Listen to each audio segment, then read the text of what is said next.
ইরানে এমন একজন মানুষ আছেন যিনি প্রেসিডেন্ট নন, তবুও তার কথাই চূড়ান্ত। সেনাবাহিনী, গোয়েন্দা সংস্থা, বিচার বিভাগ সবকিছু তার ইশারায় চলে। তিনি কখনো জনসভায় উত্তাল বক্তৃতা দেন না, কখনো মিডিয়ার সামনে নাটকীয়ভাবে আসেন না, তবুও গোটা ইরান এবং মধ্যপ্রাচ্যের রাজনীতির চালক তিনি। তিনি হলেন আয়াতুল্লাহ আলী খামেনি। আজ আমরা জানব এই রহস্যময় নেতার জীবনের গল্প, ক্ষমতার উত্থান, রাজনৈতিক খেলাঘর এবং তার বিশ্ব রাজনীতিতে প্রভাব। আয়াতুল্লাহ খামেনি জন্মগ্রহণ করেন ১৭ জুলাই ১৯৩৯ ইরানের মাশহাদ শহরে। তার পরিবার ছিল ধর্মভীরু ও ইসলামী জ্ঞানসম্পন্ন। তার পিতা ছিলেন একজন বিশিষ্ট শিয়া আলেম। খামেনি খুব ছোটবেলা থেকেই কোরআন, হাদিস ও ফিকহ, ইসলামী আইন শেখা শুরু করেন। পরে তিনি নাজাফ ও কুম শহরে পড়াশোনা করেন, যেখানে শিয়া ইসলামের সবচেয়ে বিখ্যাত আলেমদের কাছ থেকে শিক্ষা লাভ করেন। ১৯৭৯ সালের ইরানি ইসলামী বিপ্লব ছিল তার জীবনের টার্নিং পয়েন্ট। তিনি ছিলেন ইমাম খোমেনির ঘনিষ্ঠ অনুসারী এবং ইসলামী শাসন প্রতিষ্ঠার এক নিষ্ঠ কর্মী। বিপ্লবের সময় তিনি বারবার শাহ সরকারের হাতে বন্দী হন, নির্যাতিত হন, নির্বাসিত হন। বিপ্লব সফল হওয়ার পর তিনি হয়ে ওঠেন ইরানের গুরুত্বপূর্ণ রাজনৈতিক ব্যক্তিত্বদের একজন। ১৯৮১ সালে ইরানে এক বোমা হামলার পর প্রেসিডেন্ট খুনি নিহত হলে খামেনিকে করা হয় ইরানের তৃতীয় প্রেসিডেন্ট। ১৯৮৯ সালে ইমাম খোমেনির মৃত্যু হলে খামেনিকে নির্বাচিত করা হয় ইরানের সর্বোচ্চ নেতা, সুপ্রিম লিডার হিসেবে। এই পদটি ইরানের সবচেয়ে গুরুত্বপূর্ণ এবং শক্তিশালী পদ।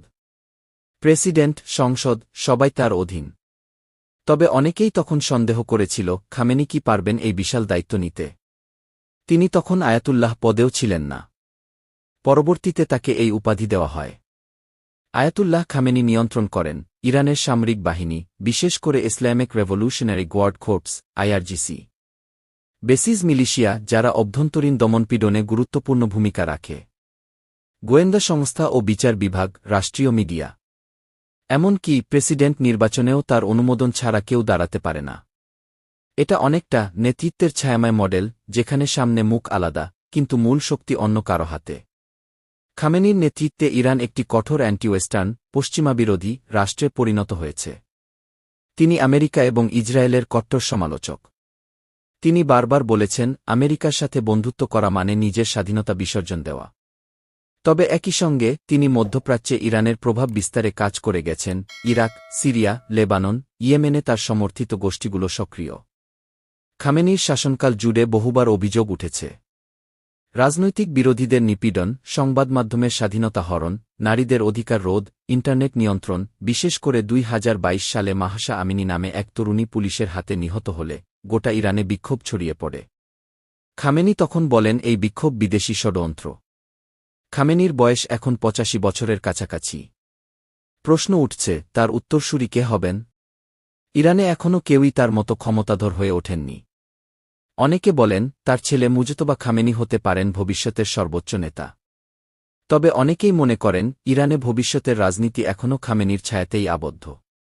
আয়াতুল্লাহ খামেনি এমন একজন নেতা যিনি প্রেসিডেন্ট নন, তবুও সর্বশক্তিমান। তার রাজনৈতিক জীবন যেমন জটিল তেমনি রহস্যময়। তিনি কি মধ্যপ্রাচ্যে স্থিতিশীলতা আনবেন না সংঘাতের দিকে এগোবেন? তার নেতৃত্ব আপনার কাছে কেমন লাগে সে বিষয়ে আপনার মতামত নিচে কমেন্টে জানাতে ভুলবেন না।